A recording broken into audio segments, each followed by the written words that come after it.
Welcome back to the channel, everybody. Let's get after it. CEO of a company whose medication could possibly reverse aging has passed away. Now, he was going to hop on an interview to share the story, and before they could even publish it, he was gone. Sad to report that since this interview was conducted, Dr. Christopher Chapman has recently passed away. So this is what the interview is basically saying. This woman had a dog named Zeus. He was 12 years old, and he was diagnosed with terminal cancer and was in critical condition. He started taking the medication, and within days, the cancer was gone and he was up and running again and everything. To increase telomeres, you can reproduce stem cells and keep repairing things so that you can get literally younger. He's got some energy. And then, oh gee, he wants to go out and play. Oh, his appetite is back.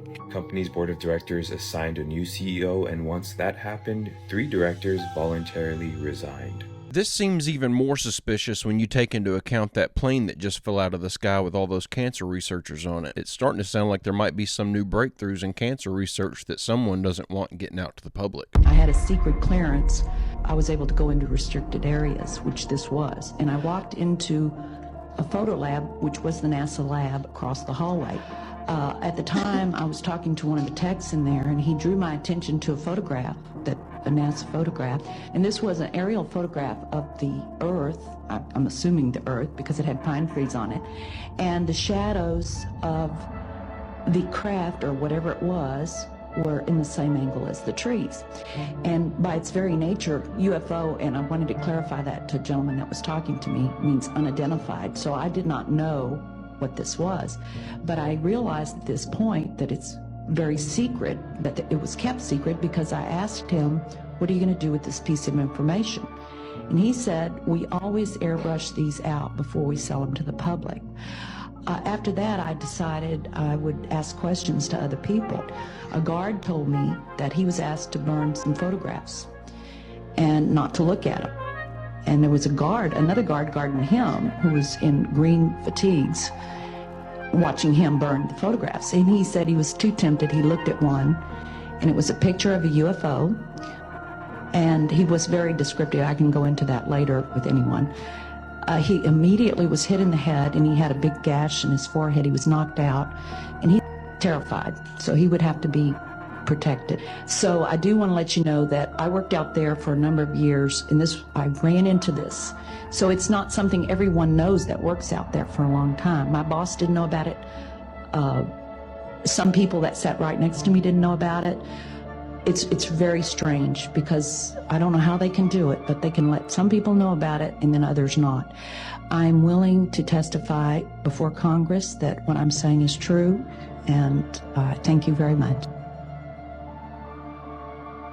We all know that NASA is hiding evidence of aliens and UFOs, but this is the first time I've heard of them being accused of using violence to enforce people's cooperation and keeping the secret. And they have a whistleblower with physical evidence of his injury? How in the world has this not been investigated yet? So did you see now in the UK they are releasing prisoners, wait till you hear this, to make room for rioters. One of the rioters, Belfast, again, rioters, got sentenced to jail. I'm not joking, I wish I was, for going to have a look at the protest. The United Kingdom is surpassing George Orwell's vision of 1984. Now, with dedicated teams combing the internet for retweets. Not even your own tweets. Retweets are enough now to see you putting the slammer. In Ireland, of course, they're trying to resuscitate the lifeless body of this hate speech bill, which will be the same thing. We'll see people going to jail for retweets. We will. And who's asked for this? NGOs. Okay, right. Yeah. Okay, that says it all. Sleepwalking into a draconian nightmare. Well, we already are there. As I said before, it's just a matter of how deep down the rabbit hole we're going to go. This is the topsy-turvy twilight world we live in now, where we see open street fights with machetes, broad daylight. Nothing happens. In fact, if they get caught, they'll get out on bail, like that attack that happened in Dublin 2 weeks ago. Do we even remember that? We're losing track of these violent attacks in the news cycle. That's how bad it's gotten. The constitutional right to peacefully assemble and to, within reasonable terms, free speech, speak your mind, is just being eroded away in the West. And this is what the whole premise of the West used to be. We're built on liberal freedom of thinking, freedom of speech democracies. Oh, guys, we are walking backwards. We're making Kim Jong-un envious of what we're doing here. I mean, I suppose in North Korea, at least you know what you're getting. Here, it's all pretend. It's all make-believe that we are somehow superior. How are we? We're no different. We're just a different type of oligarchy. Really. Big corporations. You know? And going to jail for retweets. We are going to hell in a handbasket, guys. I was just talking in yesterday's video about how it doesn't make sense to me that nobody in the West is helping the people of North Korea, despite being very aware of the horrible situation the citizens there are living in. It's clear to me now, though, the West does nothing about it because they're actually envious of how that place is being ran. They want that kind of control over their citizens as well. Hey, if you're enjoying this video and you like this kind of content, I post a new one just like it every day, Monday through Friday at 3 p.m. It'd be awesome if you'd hit that subscribe button and come back tomorrow to join me. Also, don't forget to check out the new podcast. Episode is linked in the description. Image appeared on Google Earth. It showed what seemed to be a cave entrance with stairs leading into it. The ground around the entrance was discolored, suggesting machinery had been moving in and out. This opening was about 250 feet wide. A few months later, the image disappeared from Google Earth. However, around 2019 or 2020, the cave entrance reappeared. Oddly, despite being a decade newer, the resolution was worse, raising suspicions of a cover-up. Speaking of cover-ups, on April 13, 2002, the Free Republic News reported that the U.S. denied claims of spectacular ruins in Antarctica captured on video. A TV crew from Atlantis TV had gone to Antarctica to investigate a rumored massive archaeological dig 2 miles beneath the ice. The crew vanished, but Navy rescuers found their camp and some equipment, including a videotape. 2 Navy officers showed the footage to scientists at McMurdo Base. The tape reportedly showed spectacular ruins and other details they couldn't disclose. A secret U.S. military expedition had apparently discovered an ancient pyramid temple complex 2 miles beneath the ice. The military blocked the release of the tape. Atlantis TV sued for their property but lost and went out of business a few years later. Odd images continue to pop up on Google Earth. One showed what appeared to be an alien face, reminiscent of the face on Mars. Another image seemed to depict a spaceship crash site. People noted its shape was similar to Oumuamua, the first known interstellar object to pass through our solar system, spotted in October 2017. This is one of those that sounds somewhat plausible, but if there's a cover-up going on, they're doing a really good job of it because I can't find literally anything about this online except for like a few TikTok videos and urban legend type websites. If anyone has an actual source on this one, could you drop me a line down in the comments, please? Have you ever faked a video? No. But this train track is CGI, these bus wheels are CGI, this explosion is fake, this shredder is CGI, this car is digitally lifted, this pit is fake, this guy is fake, this island costs more than $1, this city is not abandoned, these buildings are CGI, but it's not your only way out. You can literally get an Uber to the airport for $20. That's not a lurker, it's just a guy. This whole room is fake, this contestant is an actor and a secret employee at Mr. Beast. They had him got through this fake door twice, this line is scripted, this action is scripted. In fact, pretty much all the videos with Mac are scripted. Talks about Mr. Beast doing illegal lotteries, constantly relies on that classical conditioning to make kids think think that, oh my gosh, if I watch Mr. Beast, then I'm gonna get a car. Oh my gosh, if I watch Mr. Beast, then my life is going to change. Talks about how Mr. Beast will have people on the team fake signatures saying MB and send that out, and people think that it's really from Mr. Beast when it's really just from another team member copying his. How every single video with Mac is completely scripted and that Mr. Beast never changed his life. Matt already moved to California, $1 million mansion, but Mr. Beast made it seem like in his videos that his videos changed his life. And there are so many illegal lotteries that he has ran because he makes you think that you have a chance, but you never have a chance. All the lotteries and everything that he's ever done, the winners are other big YouTubers and Mr. Beast employees. That's it. No random subscriber is ever winning his challenges.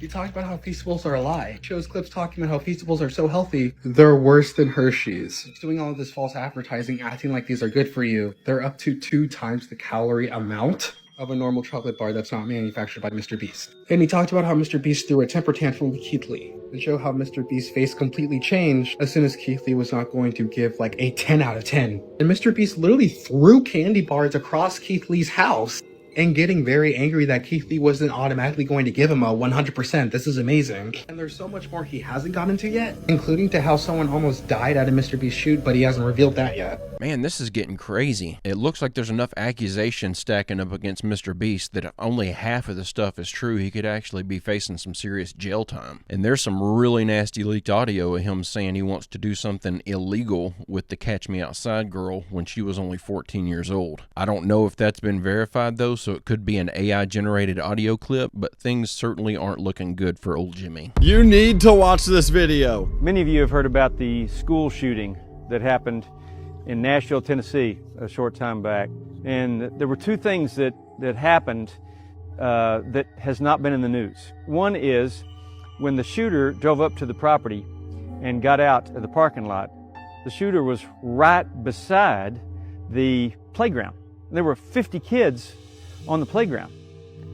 They could have opened up with that automatic weapon and killed 50 kids and not even had to break in a door. But apparently they didn't see the kids. Later that day, some of those kindergartners went home to their parents and said, "Mommy, Daddy, there was a golden dome over the playground today, and we saw angels."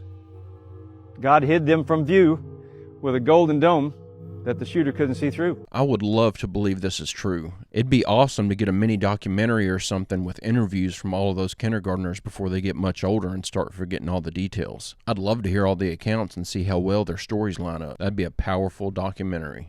Whistleblowers or agenda pushers? I'm very skeptical anytime someone comes out as a whistleblower, but I want you to listen to this whistleblower talk about Project Looking Glass. It's supposedly a secret government project where they could literally see into the events of the future. Now I know that can sound extremely far-fetched and even science fiction, but there are thousands of documented cases of people having near-death experiences and experiencing some sort of screen that is showing them their past life. So maybe the elites of the world just found a way to tap into that ether or that energy that can literally show you past or future events. Now, like I said, I'm skeptical of whistleblowers, but I want to let you listen to what he has to say about this project and then give you some thoughts. And just to catch you up to where I'm jumping in is this project, they feed information into it and they keep getting the same end result. No matter what information they feed into it, there's an end result that they cannot avoid. That they would lose control. Because that information was of a monumental concern when I was in the military about how to prevent this inevitability. Now, at first I thought it was end of the world. Now I see end of the world as end of their world. Now, by their world, he means the psychopathic elites that have been controlling this place for too long. There is an inevitable event. It's been forecast, it's been predicted, it's been fed to us in a slop trough of what they want us to believe will happen. However, comma, they don't actually have control over what happens.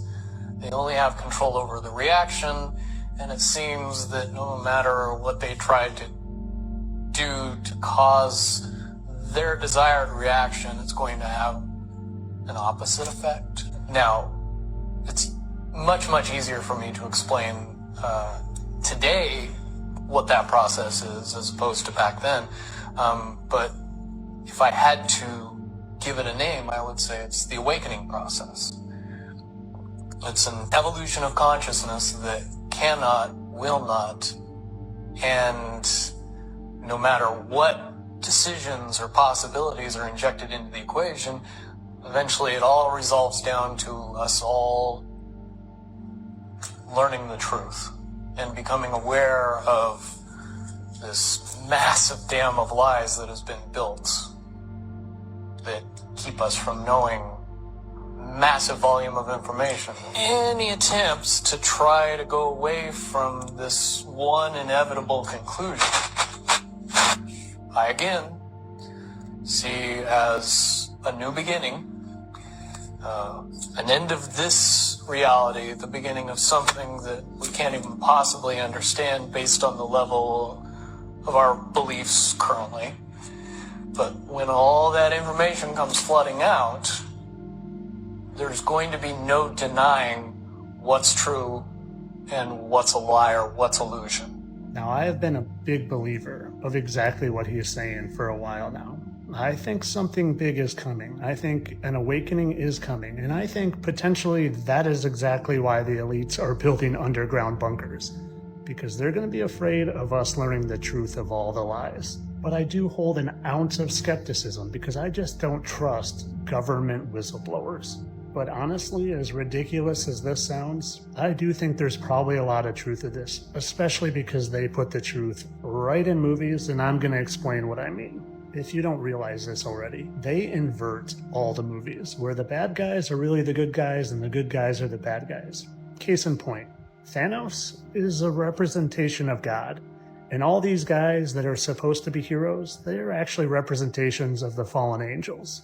And well, if you've seen Infinity War, they have a scene that reminds me exactly of what this entire Project Looking Glass is talking about. Went forward in time to view alternate futures, to see all the possible outcomes of the coming conflict. 14,605,000. How many did we win? One. Now remember, in this movie, Thanos was coming to bring peace to the universe by eliminating half the population. Maybe that's a representation of God coming to eliminate the evil that's been here way too long. And maybe, just maybe, those fallen angels or Luciferians or whoever you want to say they are still holding out hope that that 1 in 14 million chances is still going to happen. The one thing I do want to keep your mind open to is that sometimes I think they create these scenarios to make you sit in your seats and not be an active participant in trying to wake everybody up or trying to do good. Because if you have this inevitable feeling that the awakening is going to happen, well, then you just sit and you do nothing. Don't be like that. Be part. Jump in. Get in the game. Be part of this. There is something big going on here, and we need your help. I can't help but think about the shifting of the poles. If the poles are going to shift and create some type of event that's outside of the control of the elites, that event may be what triggers the Great Awakening. I think that's why they're building all these bunkers anyway, but this theory would add a whole other layer on top of that. Never open your window. Never open your car window when someone pulls up next to you and starts screaming at your car. Because I've just had acid sprayed in my eyes, and now I'm going to St George's. They're transferring me to St George's to an eye specialist. I was driving home and the guy is screaming at my window. I opened the window, he squirts acid in my face. Share this video so that no one else makes the same mistake I made tonight, and that is that I opened my window to talk to someone who was screaming at my car. Look at the damage. Will I go blind? They don't know. This is something I came across that I just felt a lot of people probably needed to see. This world is getting out of control, and you just never know who you're dealing with when you get approached on the street. I've personally had my fair share of road rage incidents where I felt I was justified to lose control of my anger because I just felt someone had wronged me. That's something I still struggle with, but seeing stuff like this sure puts things in perspective. And if we're smart, we'll all think of this clip the next time we get upset in traffic because it might just save our lives. When you wake up to the lies of the world and realize that everything's a lie, it causes you to question things, even like water spouts. See, I captured my very first water spout today since moving to the Florida area. And while it might not be as dramatic as that first one I showed, it was something out of a sci-fi book. And when you look deeper into what's been found around these water spouts, it should cause you to question what they actually are as well. Because there is loads of evidence that when these water spouts are formed, oftentimes UFOs are spotted around them. Especially in 1994, when over 300 people saw UFOs over Lake Michigan sucking water up into them. And when you find evidence of these spouts not over water, but literally seeming to have something being pulled up into it, something that looks very much like some sort of entity or body even, then it should really cause you to question the narrative of what these actually are. Because for me now, I question everything, especially everything the mainstream tells us. And well, the mainstream tells us this is just a weather phenomenon. But to me, there's just too much evidence that there have been unidentified flying objects found around these spouts several times. And when you find evidence of just how easy it is to cloak a person with simple mirror tricks, then you really need to ask yourself, if a simple mirror trick can cause cloaking down here, how easy would it be to cloak some unidentified flying objects in the sky? Now, I'm not saying that these are UFOs from other planets and galaxies. I think there's something much different. Potentially government crafts, or even potentially ancient angel technology, because I don't believe in aliens, as they tell us, that is. The one thing I know for certain, though, 100%, without a doubt, is that you should always question the narrative, because blindly believing things that you're told is what leads to the problem that we're in right now, where 90% of the population thinks they live on a spinning globe in an infinite universe created by a big bang and evolved from monkeys. I just wonder what they're creating those funnels for. Like, what's the purpose of it? I would imagine if aliens are flying around trying their best to hide from the public, they wouldn't be creating water funnels in front of people unless they had a very good reason for doing it. And the idea that they're sucking up water doesn't make any sense to me. How much water could one of those crafts hold? And why wouldn't they just swoop down to the water surface to collect it, since we know their crafts can fly into the ocean with no issues? American citizen, for any reason, should travel to Russia. Don't come here. Joe and I are here on the Red Square today, and we're going to give our reasons why you definitely shouldn't travel to Russia. I'm an American citizen standing in Moscow, Russia, Red Square to be exact, and I traveled here for many reasons. One reason why you definitely shouldn't come to Russia is that we have family values here. A mother is called a mother, and a father is called a father, and as we know, now in the U.S., that's a bad thing. And I know this is sometimes comes down to a very painful choice. Speaking of painful, I do enjoy walking out of my house at 2 a.m. in the morning and feeling the pain of a penetrating object into my flesh from a gang member. Just kidding, doesn't really happen here. We continue to make clear to every American, do not, for any reason, travel to Russia. Don't come here. You definitely shouldn't come to Russia because we're a dictatorship. Looting is not allowed. So if you loot, unlike in the US, in Russia, you'll get persecuted. You fake American immigrants, it's prosecuted, not persecuted. But you run a tremendous risk by traveling to Russia of being detained, being imprisoned, being convicted. That sounds like 3 terrible things, or is it just 3 steps to one terrible thing?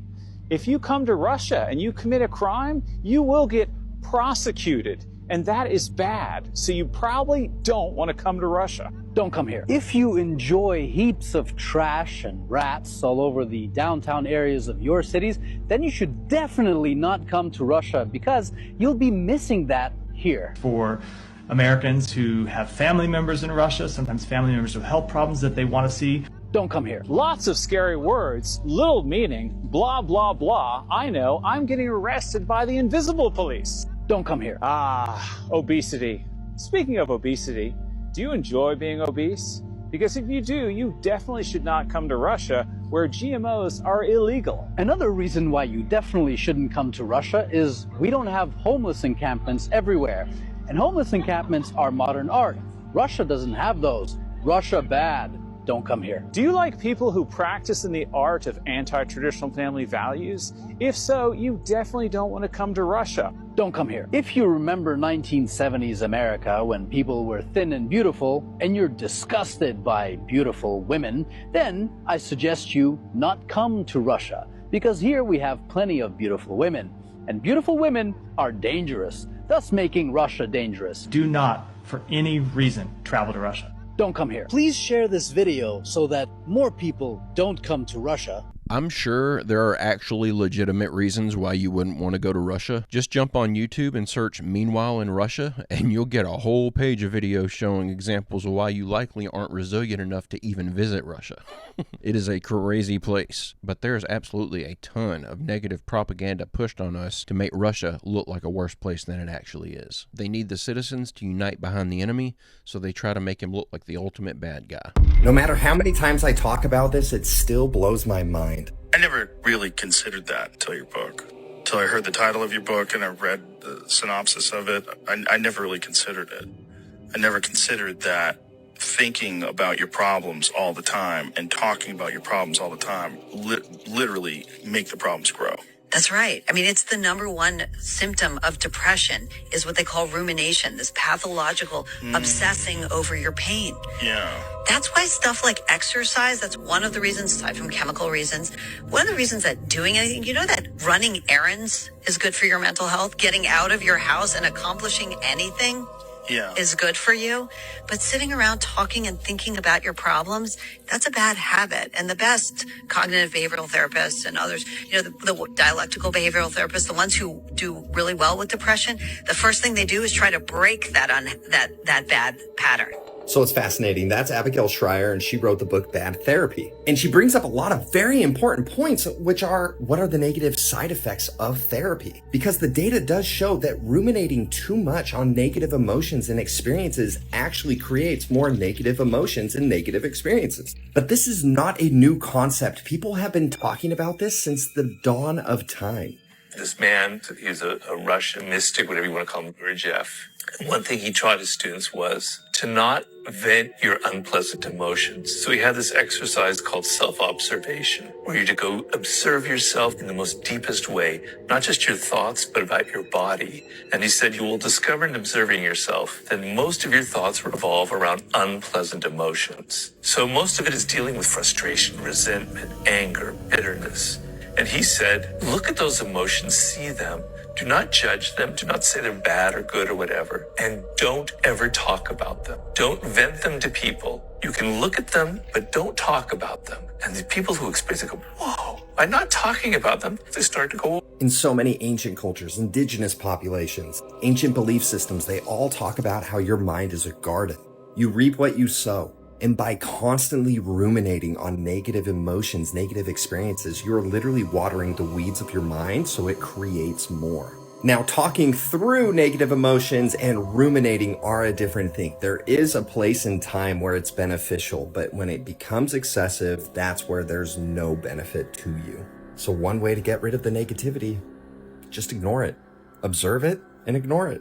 This is the complete opposite of what we've all been taught, but man, does it make so much sense. Therapy and mental health have become such hot topics over the years, it seems like everyone has a therapist or is on some kind of medication. And now you see the kids on TikTok having complete mental breakdowns in the Walmart checkout line and screaming about their mental health issues like everyone needs to coddle them or something. It makes total sense. People are clearly focusing on mental illness so much that they're making it their entire personalities. Remember we had that solar eclipse a couple months back? They talked about things that could possibly happen. Do you know what St. Louis was doing? What? They are currently doing a drill for a 8.6 magnitude earthquake where they're suspecting the New Madrid fault line to shift, it being a catastrophic earthquake. Where's Also, the Madrid fault line? Was it Missouri? You think we're all right though?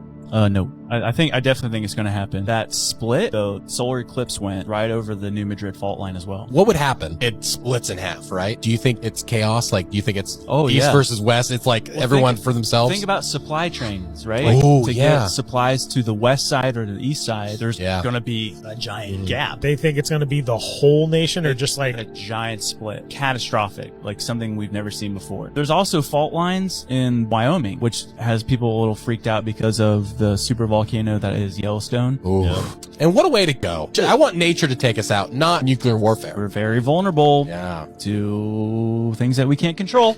Again, I can't help but think of the pole shift that we're currently going through. Maybe this will be what triggers these fault lines, and maybe the elite know the real science behind it instead of the propaganda that they're feeding us, and they're actually preparing for this stuff while we're sitting here none the wiser. I'm not trying to fearmonger, but you should absolutely be preparing for this. I've studied this extensively, and I'm convinced it's gonna happen in my lifetime. But guys and gals, I'm gonna go ahead and end the video right there. I hope you enjoyed these clips we watched together today. I'll be back tomorrow with another video. I hope you come back to join me. Don't forget to leave a like and subscribe if you haven't already, and check out www.barry-stepp.com if you'd like to order yourself a shirt or a hat and help me support the channel. I greatly appreciate anyone who's ordered anything off of there so far. Also, don't forget to post your photos of your merch over in the Discord to get your photo in a video. But with all that out of the way, I hope everyone has a great, safe, fantastic rest of your day, and I will see you all tomorrow.